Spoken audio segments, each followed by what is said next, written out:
This podcast is brought to you by the School of Advanced Study, University of London. Yes, I'm very honoured to be able to introduce the last keynote of this conference. This is Bronwen Thomas, who's an associate professor in the Faculty of Media and Communication at Bournemouth University. She co-edited New Narrative Stories and Storytelling in the Digital Age in 2011 and has published widely on online communities and new media narratives. Is currently leading the AHRC-funded Digital Reading Network and can also be found at Twitter. You can see that in the biography in the program. So, thank you. Okay, I guess like a lot of people here today, I'm obviously looking out for new ways of telling stories. And that's taken me from an interest in novels told purely in dialogue to hypertext fiction, and currently I'm sort of mainly focused on participatory narrative and social media. So going back to Mary-Laura's talk this morning, I've gone from the temperate zone to the North Pole, and now I'm basking in the tropics. I'm quite happy there, quite frankly. So yeah, today's talk is going to focus almost exclusively on Twitter because having set up a couple of accounts, I'm now somewhat obsessed. Some of you may be sick to death of seeing online readers tweeting about this conference, for example.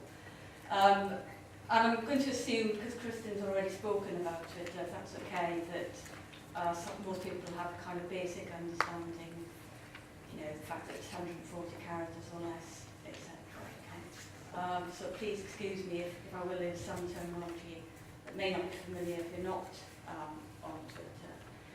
And I suppose I've been interested in Twitter probably, I've had accounts on Twitter probably for nearly 5 years now, and I've also written about Twitter in a chapter in a book called Analysing Digital Fiction, which was edited by Alice Bell, who's sitting at the back there, and Astrid Ensling, who were talking this morning. So one of the things I did when I was writing about Twitter for the first time was I went to the Twitter website because there's a lot of terminology, microblogging, social media, social networking, and I wanted to kind of get it from the horse's mouth exactly what is this thing. And at the time I looked, the tagline on Twitter was, "What's new in your world?" But if you look now, it's changed to "Start telling your story."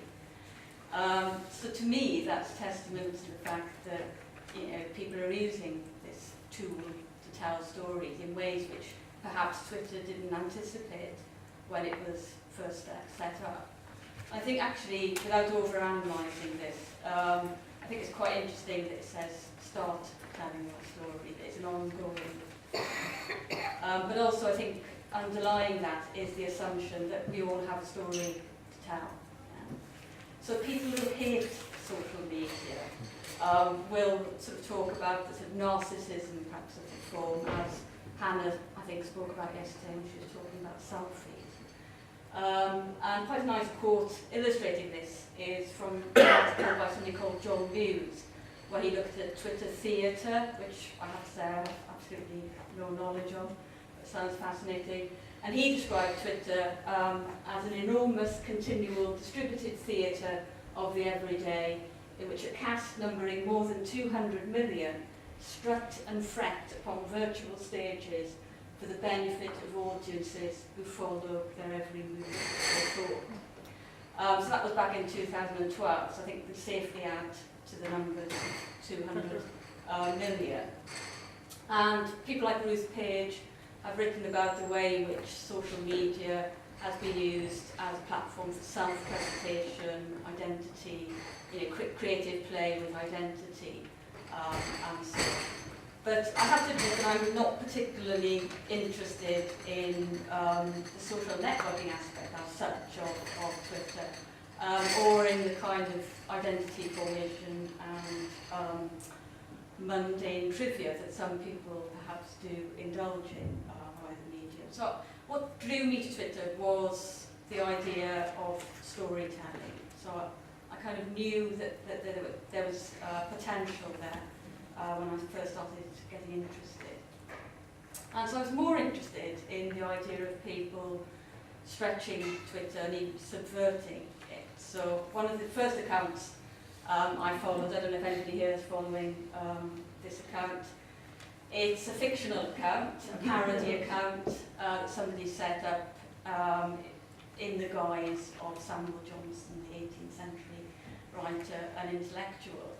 And so the tweets are in the style of Samuel Johnson, but they're focused on current affairs. So you can see he's very on message with his Twibbon coming out in support of Charlie Hebdo. So I was interested in the fact that, you know, a lot of users were being creative and playful in the way that they were using Twitter. And this was kind of going against, perhaps, the idea of the narcissistic, sheep-like followers, you know, that people with a negative perception of social media might have. And so I started searching for examples of storytelling on Twitter. One of the first accounts I started to follow was a guy called Arjun Basu. I wrote about his particular form of Twitter fiction in my chapter, so I'm not going to go on too much about that today. But Arjun Basu is a writer. He writes proper long-form fiction, but he's got quite a big following on Twitter.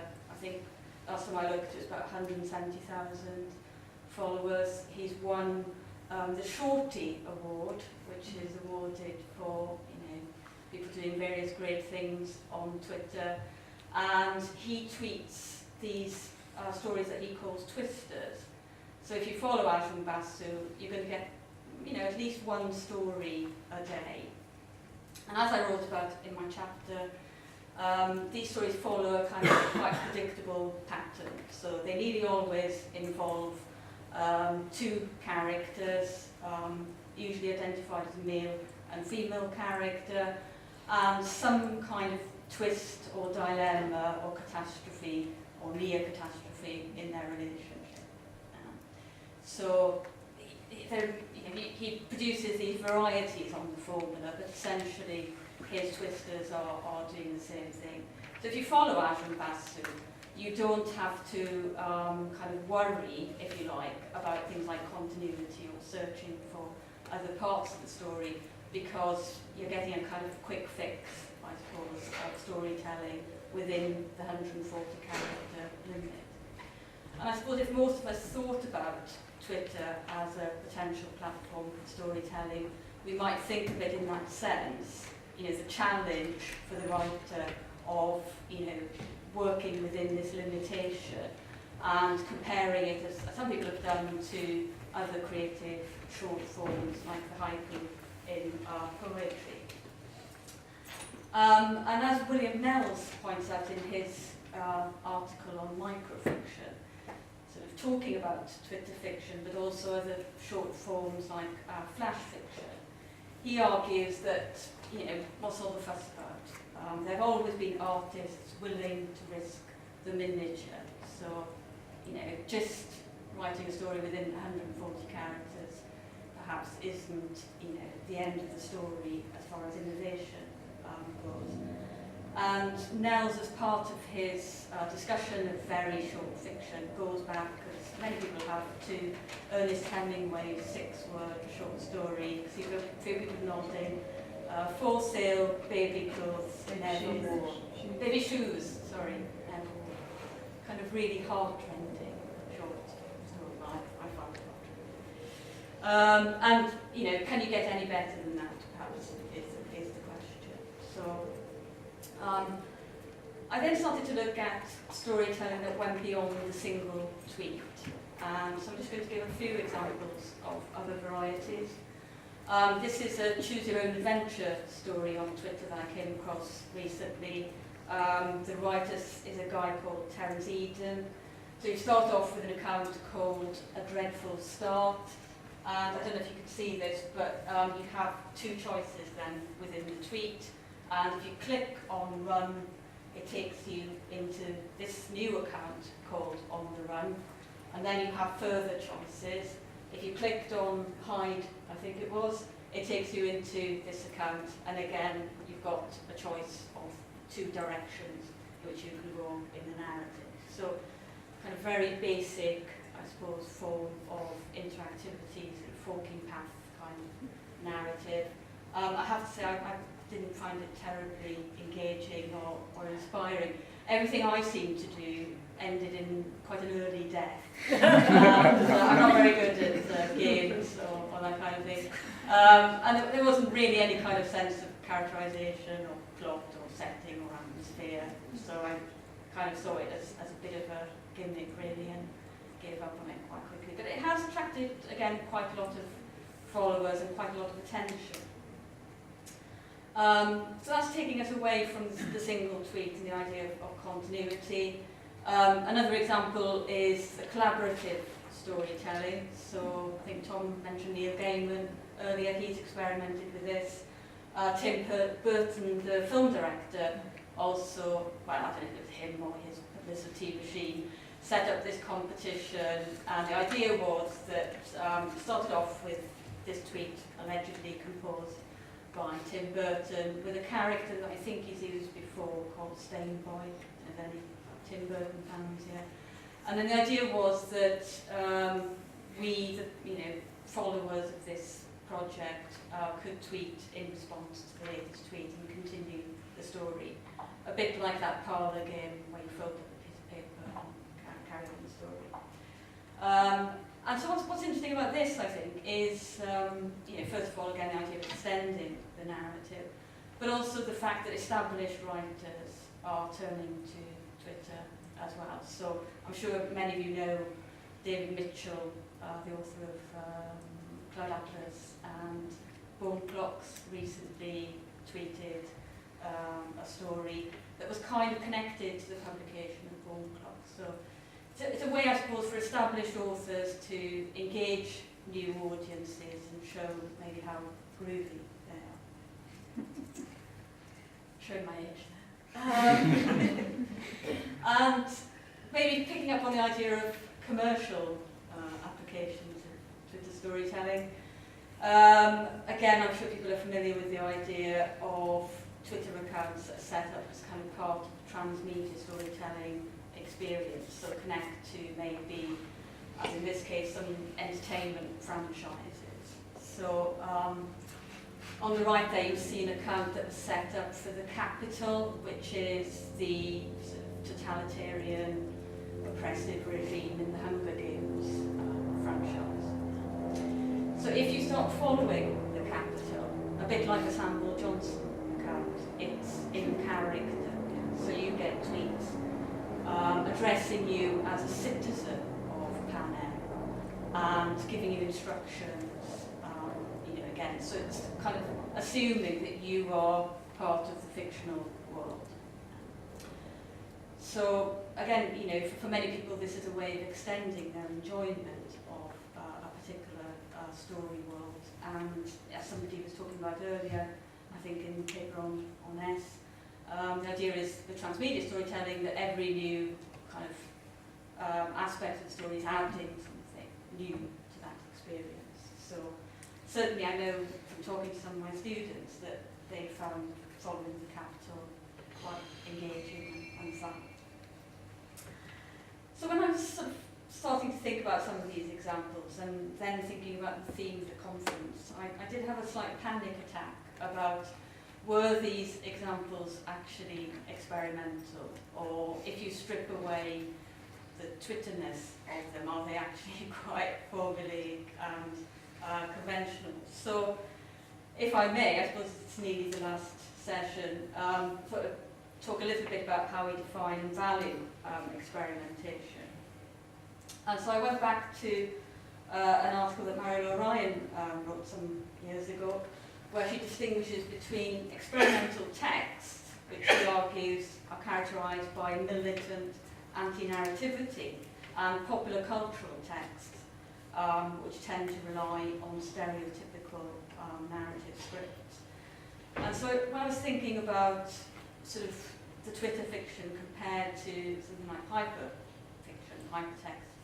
fiction? Well, clearly, when I first started reading hypertext, it really fundamentally challenged everything I thought I knew about narrative in quite a sort of earth-shattering way. Whereas I think the examples of storytelling on Twitter that I've talked about so far couldn't really in any way be said to do that, and instead they rely quite a lot on, say, formulas, generic kind of conventions that are very familiar to us.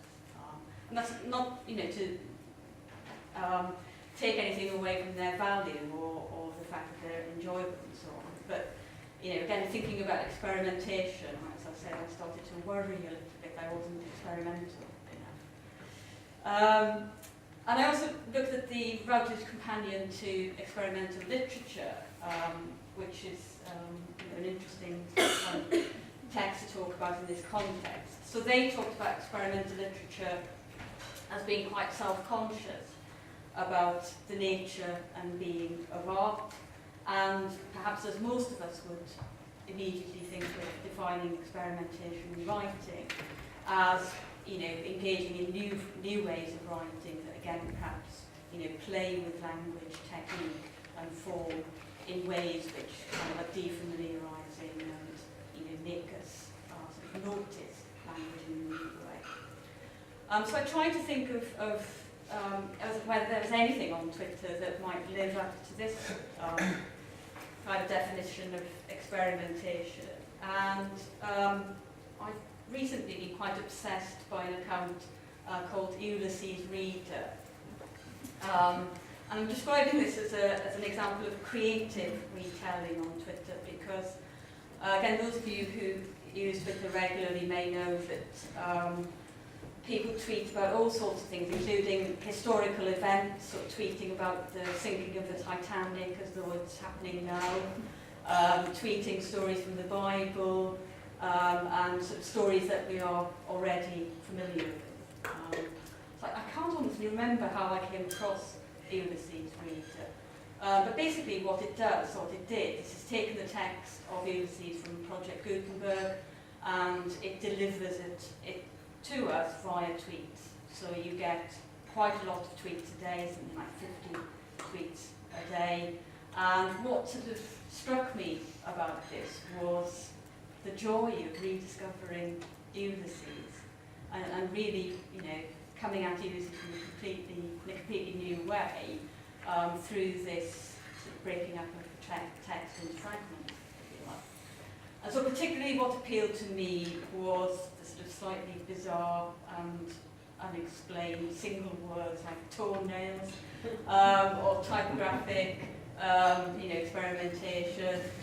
And you can see here that I started favouriting these tweets. I've got about 500 favourites from Ulysses Reader. I've recently started following Finnegan's Wake, which the same person is tweeting. So it was kind of foregrounding that idea of making language new, linguistic play, you might associate with modernist fiction, and also was doing some quite interesting things, for me at least, in terms of order and sequencing. So I think this comes from the Ithaca section in Ulysses. So if you read the print version of Ulysses, it's a riddle for what creature was the door of egress, a door of ingress, and the answer is for a cat.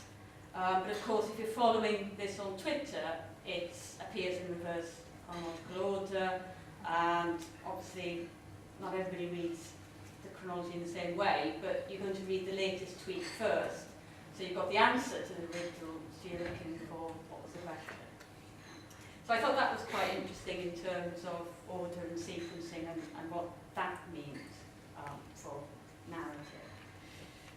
So I called this creative retelling, but then I read an article about Ulysses Reader where, and this makes me perhaps appear really naive, where the person writing about it sort of said, well, it's basically an automated process. So whereas I'd kind of thought the person behind it was being really clever in the way that they'd broken up Ulysses, it's just a program or algorithm or whatever. But I have to say, I also started following Infinite Jest by David Foster Wallace, and I think that was a human being who was selecting quotes, and it just wasn't very good. So maybe the automated process is more creative than the human being. But this is perhaps, you know, still going back to ideas of experimentation that are derived from print literary texts. So I kind of went back again to look at, you know, whether there was a way of defining fiction more as a kind of ongoing experiment, a social experiment, which involves us as participants. So in the Routledge Companion, they go on to talk about what they call process-oriented writing. And they describe this as a kind of writing that invites us into the workshop to witness the experiment as it unfolds and invites our participation. So I think Lucia's talk yesterday sort of touching on similar ideas, wasn't it, to do with the idea of performance and the idea of the becoming of the text. I think. Yeah, and becoming that. Yeah. So I thought this was a quite interesting way of rethinking experimentation that might be suited to form like Twitter stories, and also the idea that the experiments are unpredictable.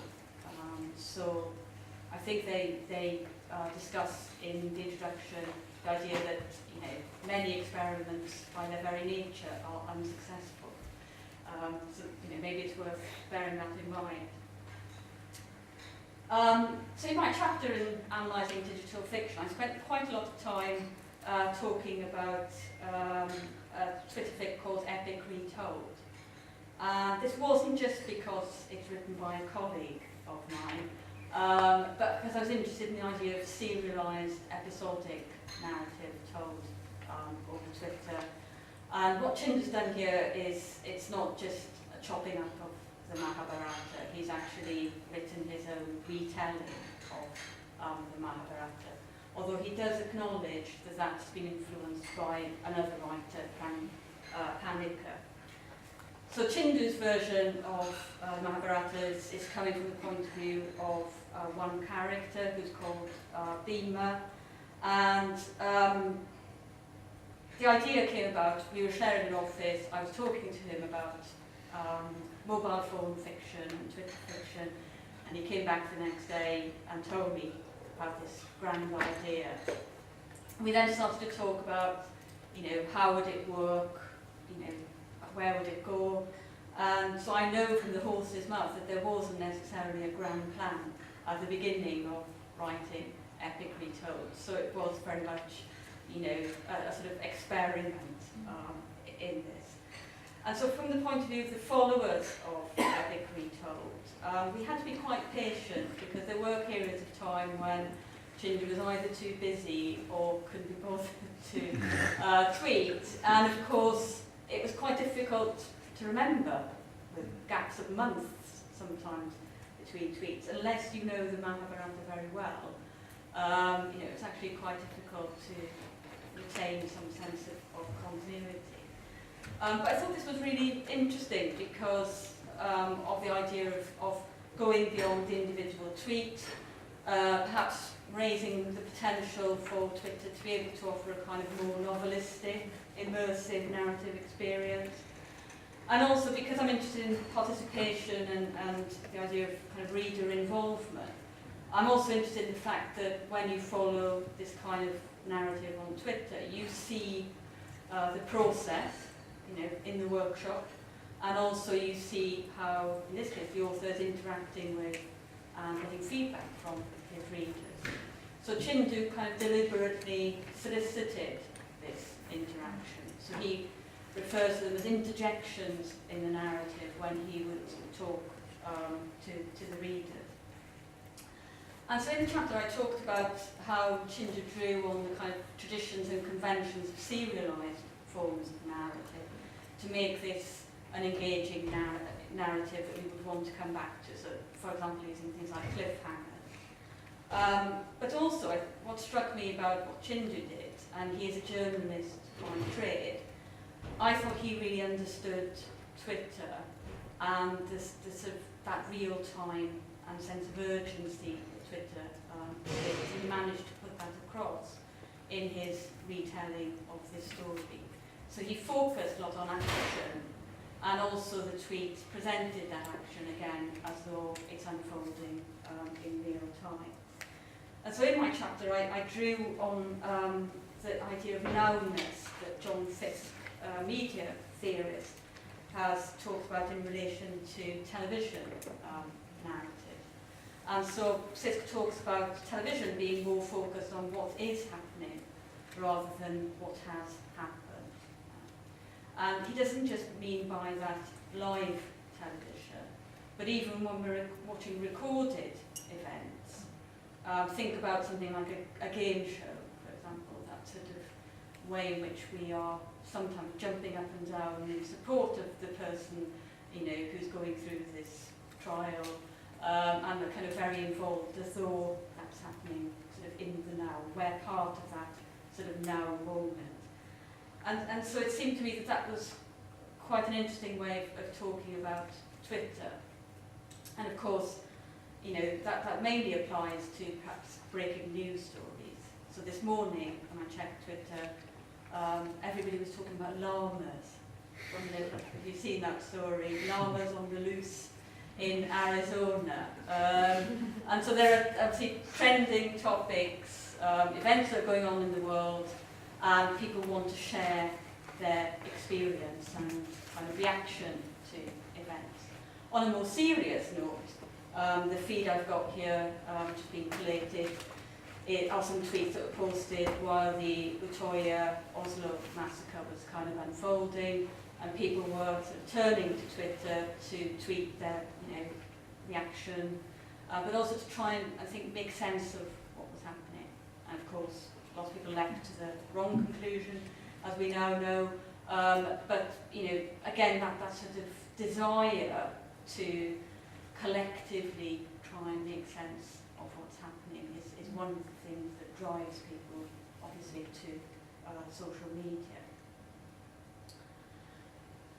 Jason Mittell, amongst others, has also drawn on this idea of nowness. So he talks about, on television, how television comes into our daily lives, becomes part of our routine, and characters that we follow on TV serials, maybe watching soap operas, where we're following the characters for 20 years, they seem to almost become like real people, friends to us, perhaps.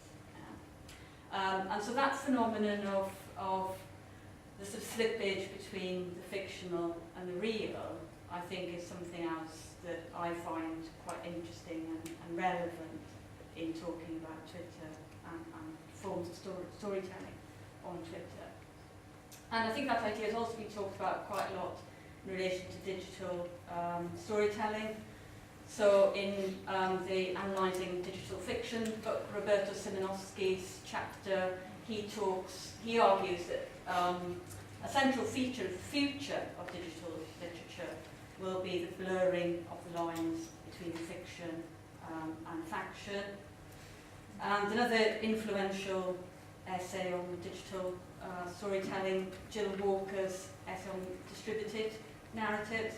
She talks about the way in which these distributed narratives, of which I think you could say Twitter is an example, cross over into our daily lives. So these narratives can be distributed in space, in time, and they're often produced by multiple authors. So one of the examples she talks about, some of you probably familiar with, Online Caroline by digital writer called Tim Wright. He's produced some fantastic work. And so the idea, I didn't follow Online Caroline live, but Jill Walker sort of takes us through her experience of being a participant in this project. It was a timed event, which ran for about a few weeks or months. And it drew on the idea of the webcam. So the fictional character of Caroline was posting web diary, and her boyfriend, you can I think see there, getting more and more unhinged. I can't remember where the guinea pig comes in. I suspect it wasn't a happy outcome for the guinea pig. And what you could do, this is where it becomes relevant, what you could do was you could subscribe and receive emails from this project. And the emails would come into your inbox from Caroline. Caroline would ask you about information about yourself, and the emails would come back using that information. So again, it sort of created that effect of crossing over into our real daily lives in a way which is quite powerful.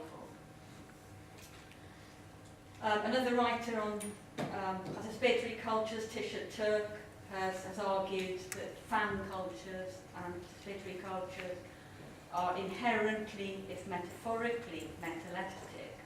So again, touching on this idea of what she calls the porous boundary between different levels in a narrative, but also between the fictional and the real. So one of the examples she talks about is in fan fiction, the character of Mary Sue, where the fan writer creates an idealised version of themselves. So if I was writing a Mary Sue character, I'd be imagining myself as perhaps a Grand Slam winning tennis player and award-winning author. And I'd insert myself into the fictional world, and I'd probably be having a romantic relationship with the hero. Okay. So again, this idea of the playfulness and knowingness of the playing with these boundaries. So as an illustration of this on Twitter, my last example, I think, is described by the maker as a transmedia story, but also as a Twitter movie called Hearst. And this was one of the People's Choice Awards in the New Media Writing Prize, which we hosted at Bournemouth back in 2012. So I think it was launched with a trailer and setting up the characters, the situation, and then giving you the details of the account which you can start following for one of the characters. Okay? So the setup was there's a character called Karen Barley and another unhinged boyfriend. And they end up in Crowenhurst, which apparently is a nature reserve near Croydon. I found that quite hard to believe. But apparently there is a nature reserve near Croydon.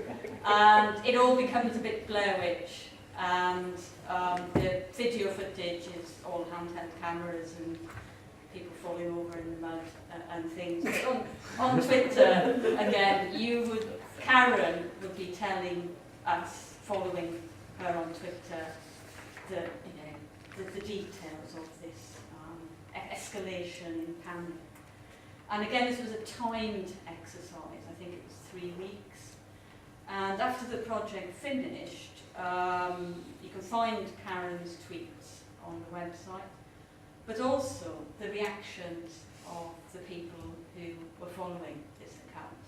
And so I don't know if you can actually read these, but hopefully if you can see how involved people came, and the fact that they were talking to Karen as though she were a real person.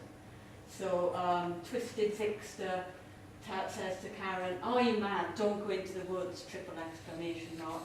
And they're advising Karen, look behind you, basically, but getting involved in the storyline. Now, I think if you look behind some of these accounts, they're filmmakers and writers, so that they're in the know, so they don't really think that Karen Barley is in danger.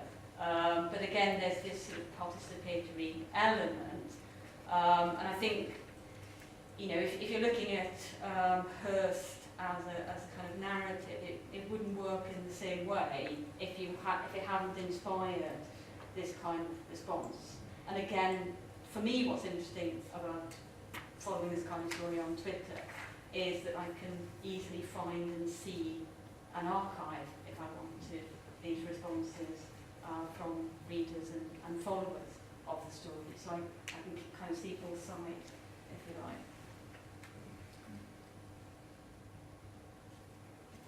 Okay, so as I'm talking about reverse chronology, I'm going to go back to the beginning, and you may have noticed my title was Tales from the Timeline, but I haven't talked yet about the timeline. I'm going to give you a deep insight into my personal psychology here, because this is for my personal Twitter account. I have an academic account for doing proper academic things, and I have a personal account where I follow celebrities and silly accounts for my own amusement. So you might be able to see Arjun Basu in the middle there, but a crucial aspect of Twitter is this notion of the timeline, and the idea that, you know, Arjun Basu's story kind of pops up for me in amongst news stories. There's some stories in Welsh there, sports accounts. I've got 2 rugby accounts there, and a fan account that I follow for a character that left the series, but people still want him to come back, and so they keep tweeting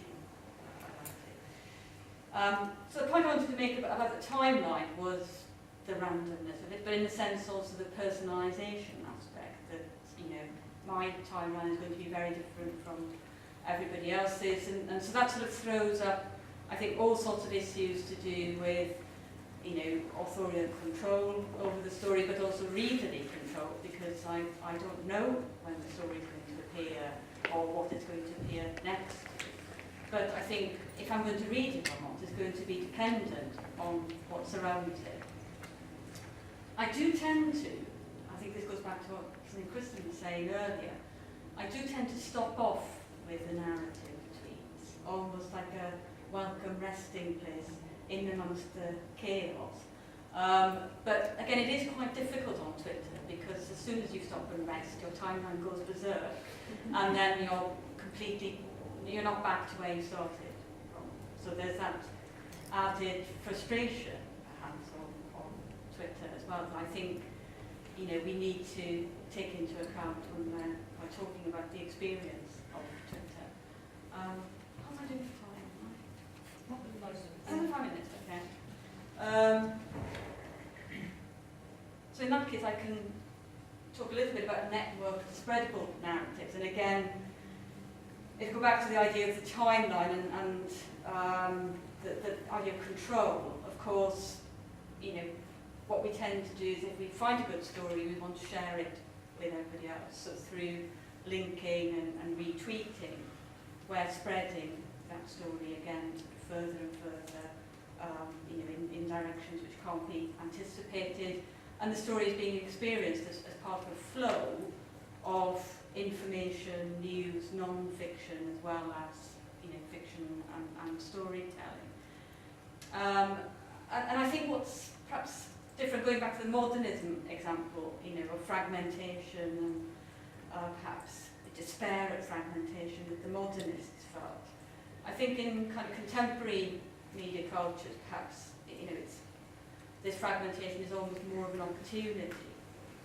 And so I'm going to go back to Henry Jenkins, because he talks about the way in which, you know, we are now just so habituated to looking for connections between, you know, fragments across media, and looking for ways of finding new content and new storytelling content.